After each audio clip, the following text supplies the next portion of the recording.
Hello guys, welcome to my blog. तो आप लोग का स्वागत है हमारे ब्लॉग में। तो आप लोग देख सकते हैं, मैं अभी कंपनी में हूँ, जो कि अभी 9 बजने पे कुछ मिनट बाकी है 9 बजने में। तो आप लोग देख ही सकते हैं। तो देखो आप लोग, ये बहुत बड़ा कंपनी है। हमारे पीछे जो मशीन है, बहुत ही अच्छी मशीन है। और ये हमारे पीछे में कारीगर लोग काम करते हैं, अभी भी काम कर ही रहे। और ये है पीछे में हमारे दिलीप भाई, जो कि अभी सैंपलिंग कर रहा है। बहुत टाइम से काम करता है।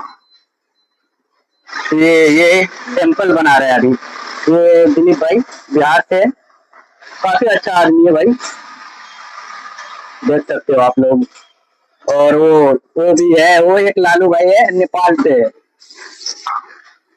ये नेपाली भाई है, बहुत ही अच्छा आदमी है यार। तो आप लोग प्लीज सपोर्ट कीजिए। और भी अच्छे अच्छे वीडियो लाएंगे, आप लोग प्लीज इसकी हेल्प करो। और हमारे चैनल को सब्सक्राइब करना ना भूलो यार, प्लीज एक बार सब्सक्राइब जरूर करो।